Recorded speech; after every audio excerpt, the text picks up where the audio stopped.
Selam dostlar, bugün İsfahan'ı geziyoruz.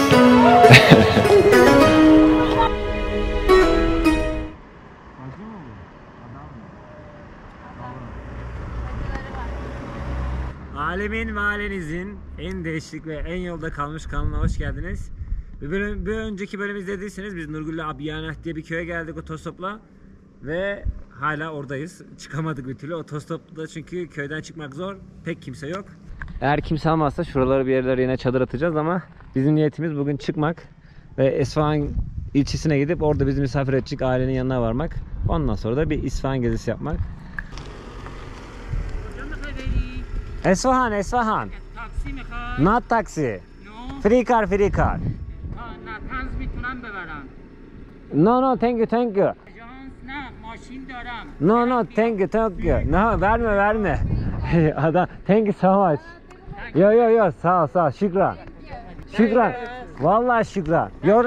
No. What is? No, teşekkür ederim. What is your name? What is your name? Your name Ali Reza İsmailzade. Teşekkür. No problem. Thank you. Pulsuz? Vallahi. Oo, şükran. Eyvallah.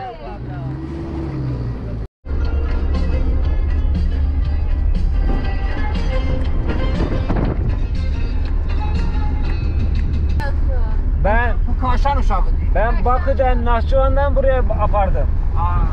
Ben Tebriz, Zencan gezdim. Çok güzel. Azerbaycan'ı gezdim.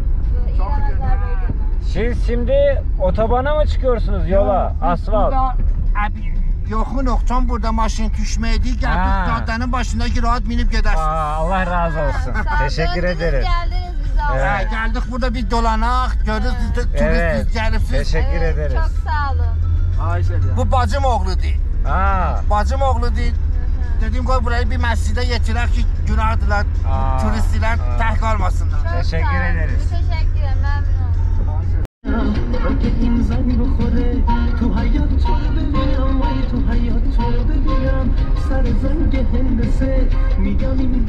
oldum. Selam. Yaşınız az? Teşekkür. Tamam. Ben parti danışam. Olur. Teşekkür cansın. Hadi خوبی پولم میگه میگیری تا اونجا ببری yok Teşekkür.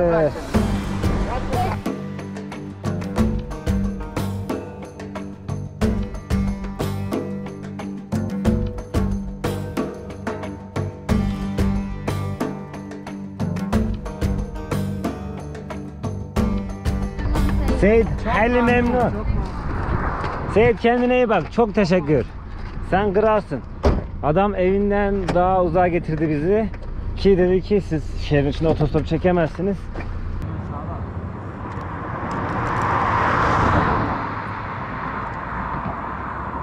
O Megan geliyor.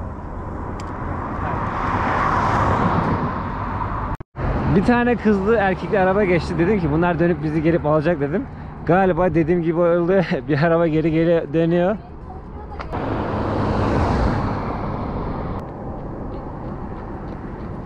Aynı dediğim gibi. Ha? Vallahi bildim. Kardeş kaç senedir otostop yapıyoruz. Thank you. Bagaj. Selam aleyküm. Thank you. Selam. Çetori Hubi. Şükran. Selam. Hayli memnun. Çok sağ ol. Thank you. İsfahan'a geldik aynen. Vallahi adamlar eve getirek falan filan dediler ama sağ olsunlar. Bir arkadaş alacak şimdi İsfahan'da onu bekliyoruz.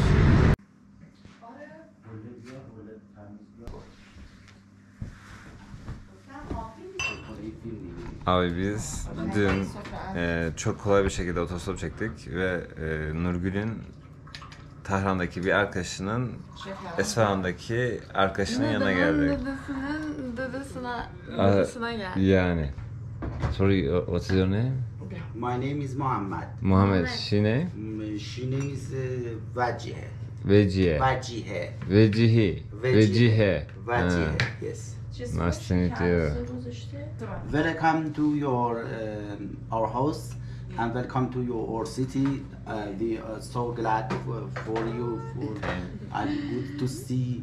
I'm good to see you.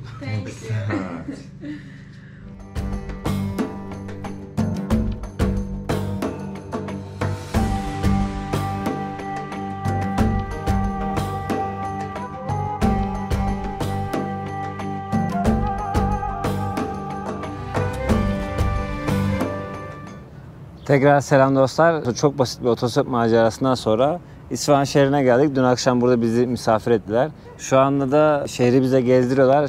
Şehrin gezisine buradaki ünlü bir köprüden başladık. 33 gözlü bir köprü var burada. Her ne kadar burada çok geniş bir nehir akıyor olsa da zamanında şu an kurumuş.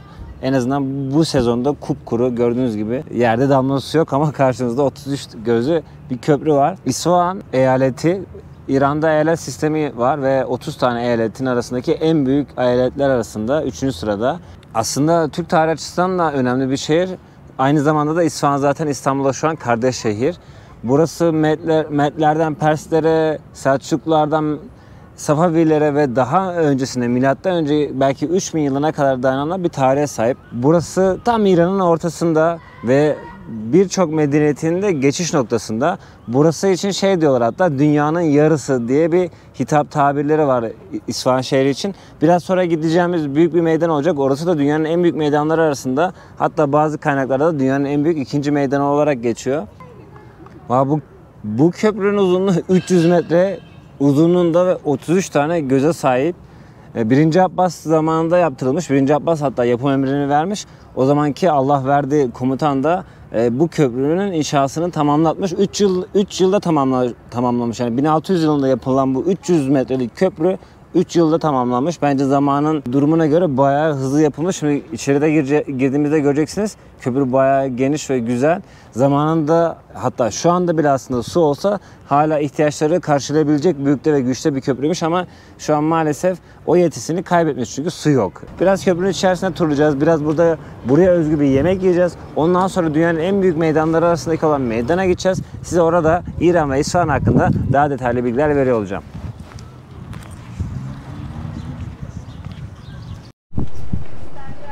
Abi köprünün dere yatağının gelişine bakar mısınız? Köprü 300 metre varsayarsak nehir yatağının genişliğini de nereden baksanız en kötü 250 metresi var ama şu an kurumuş, çöl olmuş resmen.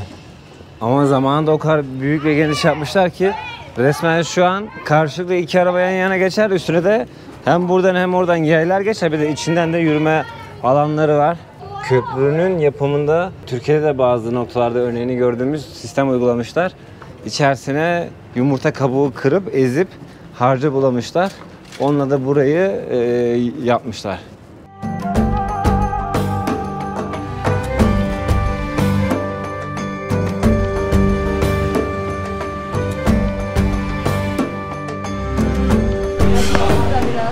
Emir, your city favorite is name? Beryan? Beryan. Beryan, yes. It is traditional Iranian food, especially in Isfahan. İsfahan. Yes, just in Isfahan. Just İsfahan. Ama şu an korona önlemleri yüzünden kapalı, alıp dışarı gideceğiz. Sabah beri böyle kuyruk var. Kuyruk yeni bitti de biz gezdik sağa sola, öyle geldik. Şimdi merak etme şu yemeği, biraz sonra gömelim. Ya ismi Beyran gibi bir şey. Ben de bizdeki gibidir bir şey sandım ama hiç alakası olmayan bir yemek.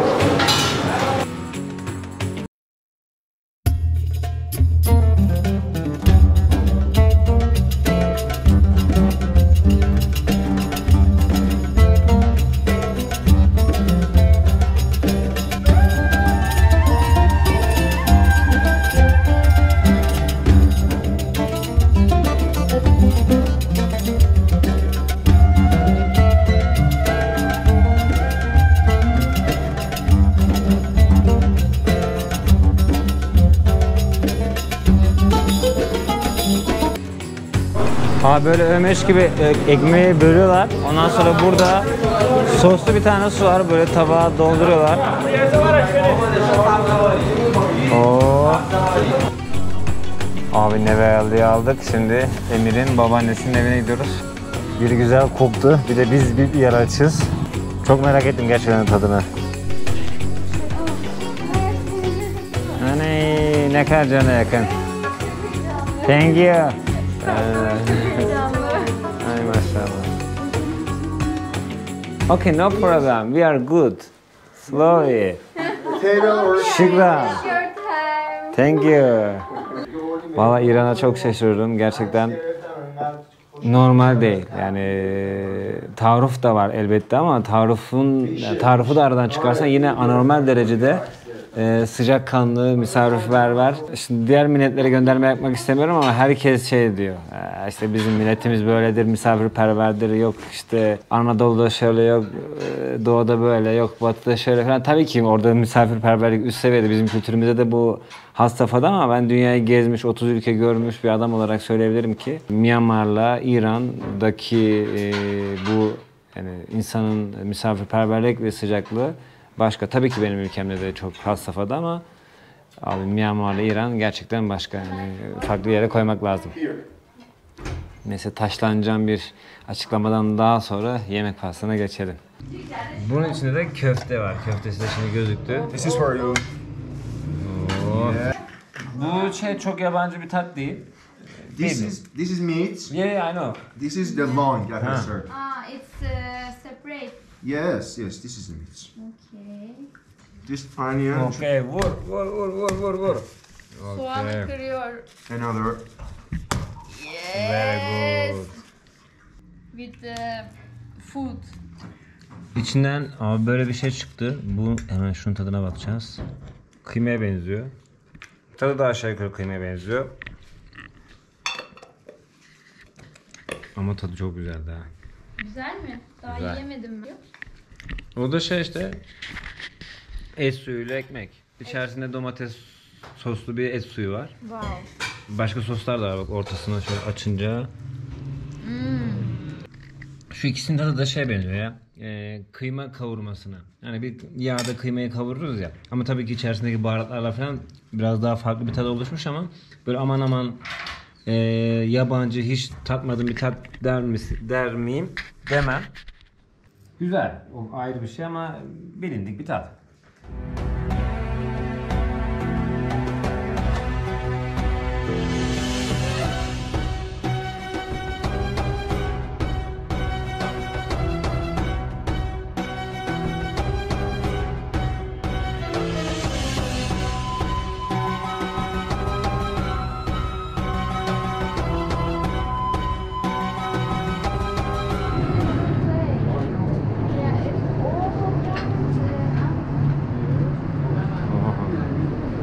Abi şu an böyle değişik bir kafeye geldik. Gerçekten bayağı değişik. İsfahan'ın hatta dünyanın sayılı en büyük meydanlarının birinin altındaki bir kafeye geldik ve böyle çok... Nurgül seninkinin adı ne? Sekan Cebin. Sekan Cebin. Sekan Cebin. Cebin. Hıyar. Hıyar. Hıyar suyu mu? Cucumber. Şekerli hıyar. İçinde şerbet koymuşlar. Yoğun olarak alt tarafında var. Salata ve su.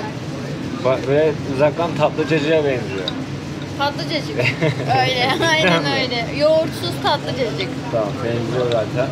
Bu tohum şerbeti. Şu tohum şerbeti, Yani bu aynı alttaki... farklı bir tohum çeşidi. Ben de unuttum adını. Takşir. Takşir. Bu fesleğen tohumu, diğer adı da bizde Yasemin olabilir, şu an hatırlamıyorum. Şimdi de bunu dene ve yorumunu yap. Burada bayağı tohum var. Malzemesi Evet, bol. bol ve güzel. Normalde şu tohum şerbeti böyle kayıyor ağzında. Ama şu an böyle çıtır çıtır yiyebiliyorum. Ne mayhoş Güzel. ne tatlı, ikisinin arası. Evet. Afiyet olsun.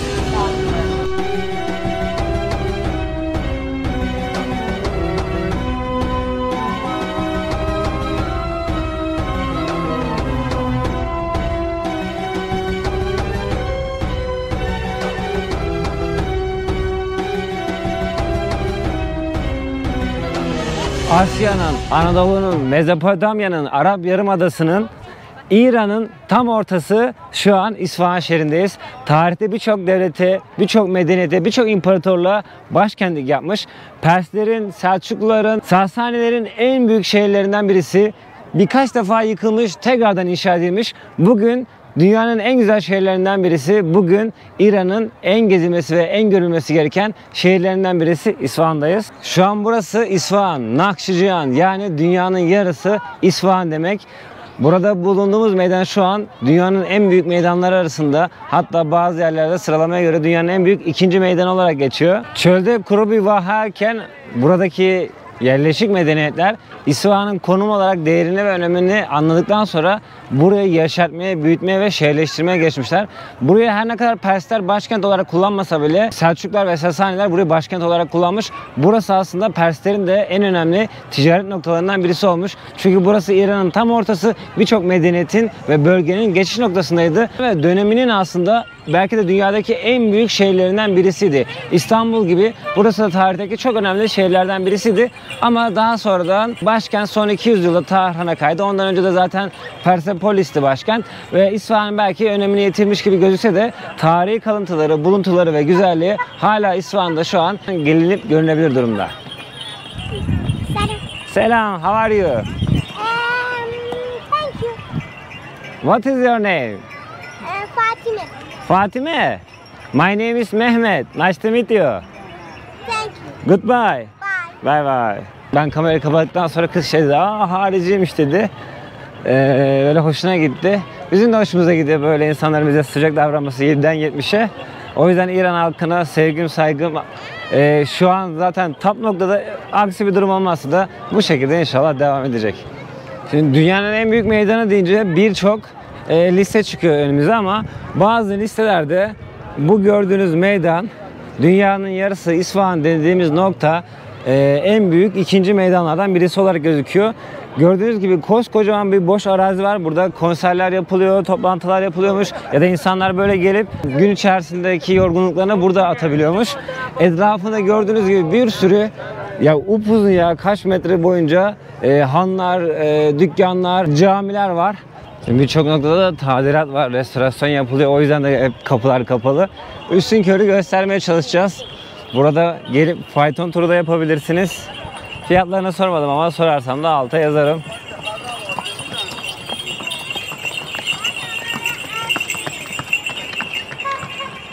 Ya da böyle akülü arabalarla da içeride tur atabiliyorsunuz. Abi Zagros dağlarının içerisinde çöl gibi yerde nasıl böyle bir vaha ve kocaman şehir kurmuşlar gerçekten anlamak zor. Ta milattan önce 2700'lere kadar burada bulgular var. Hatta Medler buraya ilk yerleşmiş. Hatta buranın adını da Medlerden geldiğine inanıyor. Zamanında verdikleri adı şu an hatırlamıyorum ama tahmini ismi İsfahan'ın oradan geliyor ve ordu ya da orduların toplanma alanını andırıyor. Gerçekten de buranın tam orduların toplanma alanı gibi bir yer olduğu da kesin. Ve caminin kapısını açmışlar. Çok kısa sürelik. Nurgül haber verdi. Şimdi oraya koşuyoruz. Evet. Şansımıza içeri göreceğiz. Abi Şah Abbas zamanında ta o zaman nasıl bu kadar büyük şey yapmayı hayal etmiş. Zamanın mimarlarından da Ali Ekber nasıl güzel bir yer inşa etmiş böyle. Yani ilk zaman yapılırken yani dünya suretinin resmi, fotoğrafı gibi, meydanı gibi bir manada yapmışlar burayı. Yani burada da böyle toprak kilden şeyler var. Bunları namaz kılarken alnlarına koyuyorlar. Biz de hatıra olsun diye birkaç tane almıştık. Baştan sona burası 513 metre abi. 513 metre uzunluğuna, genişliğine de 165 metre genişliğine sahip. Aslında buraya bir yandan da bu meydana İmam Camii de diyorlar. Orası burası aslında İmam Camii ama meydanın adına da genelde İmam Camii dedikleri de oluyor. Sen açık dediğin zaman ben senden önce koştum geldim. Hoş geldin. Çok büyük ya, çok büyük ya. Daha gidiyor ama her yere göndermiyorlar.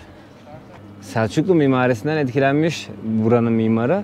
Şimdi burada ilginç bir akustik durum da gerçekleştirmişler. Şöyle buradan ses çıkardığınız zaman 49 noktadan yankı yapıyormuş ama insan kulağı, yani burada dikilen insanın, avluda dikilen insanın kulağı sadece 12 tanesinin yönünü algılayabiliyormuş ama diğer yönlerde oturan insanlar, yani orada, burada ya da şurada oturan insanların hepsi oradaki sesi algılıyor ama avludan dikildiğinizde 12 yönden sadece ses size doğru geliyormuş. Ezan başlamak üzere. Meydanda aydınlanmak üzere. Yanılmıyorsam sadece ibadet saatlerinde burası açılıyormuş. Gerçekten değişik, çok güzel bir ortam. Ben size hanları gezdirmeye devam edeyim. Bakın ta buradan giriyor, 500 metre ta ileriye kadar bu taraftan sağ koldan han devam ediyor. Sonra 165 metre paralel devam ediyor. Sonra tekrardan 500 metre buraya kadar hanlar, dükkanlar devam ediyor. Şimdi içeri girelim. Ufaktan da bakalım burada neler satılıyor. En nihayetinde bu kültüre biz de sahibiz. Bizim kapalı çarşımız var. Oradaki tarzda gümüşler, altınlar, halılar, hediyelik eşyalar, baharatlar falan satılıyor ama yine de ufaktan görelim. Eğer tahminin doğru çıkarsa ve bu 500 metre dikine 150 metre paralel ve tekrar 500 metre geri gelen hanlar birbirine bağlıysa şu an 1 kilometreden fazla han gezmiş olacağım. Bakalım neler göreceğiz.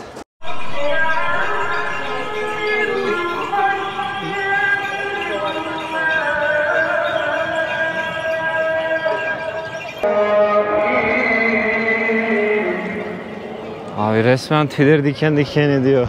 Güzel bir açıklıktan dinleyelim Kur'an ve ezanı.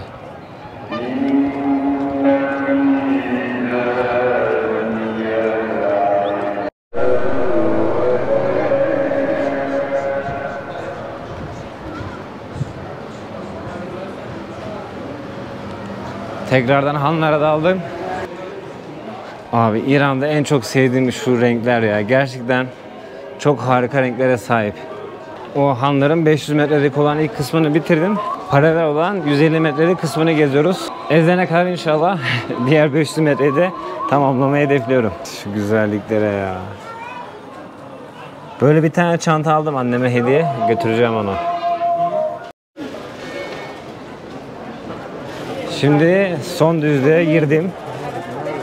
Son 500 metreye doğru devam ediyorum. Şimdi bizim kaldığımız insanları gördünüz. Çok güzel. Daha onlarla güzel vakitler geçireceğiz. Müzisyen bir aile.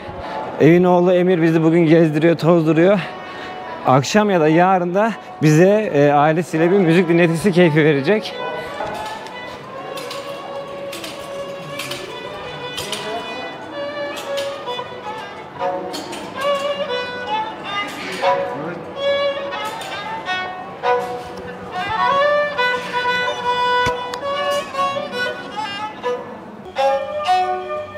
Thank you so much. English, Turkey. Turkey. Yes.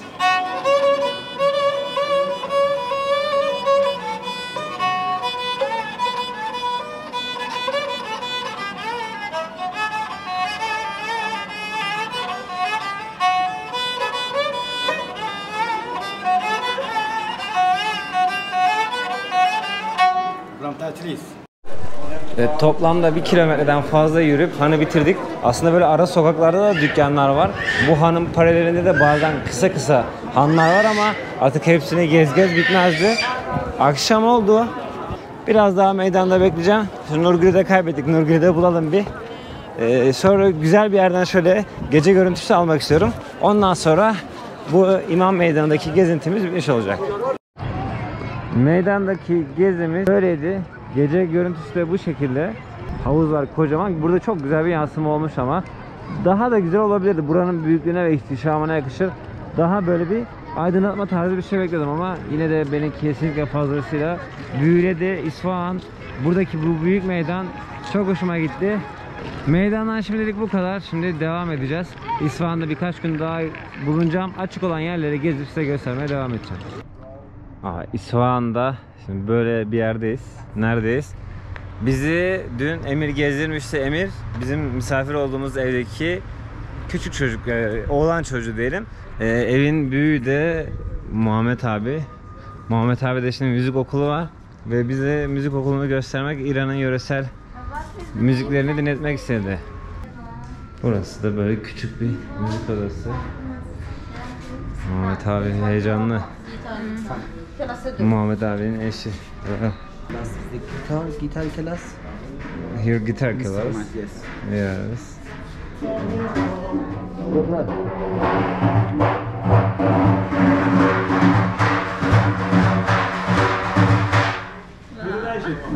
Thank you so much. Selam.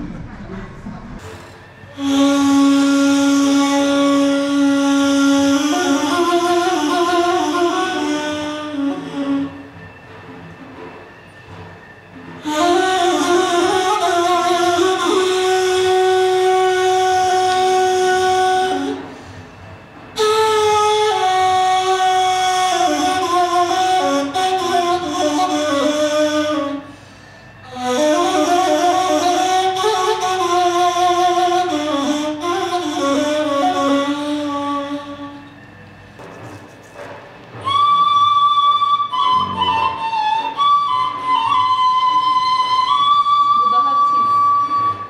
Qis. You say Yes. give. Qis. Kiss.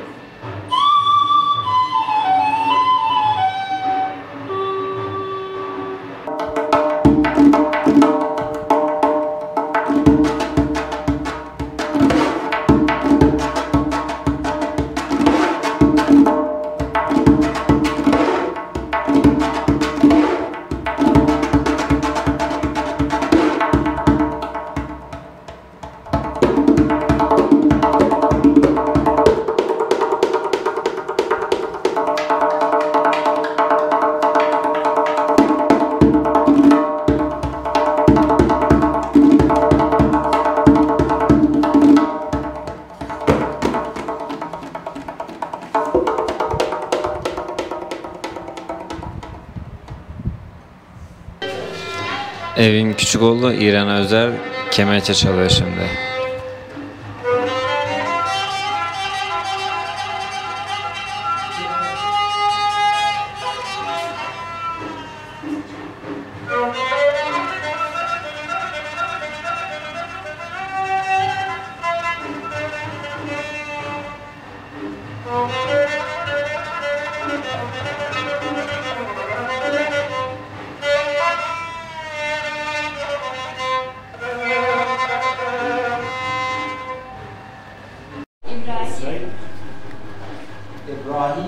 İbrahim. İbrahim abimiz de şimdi def çalacak.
Süper.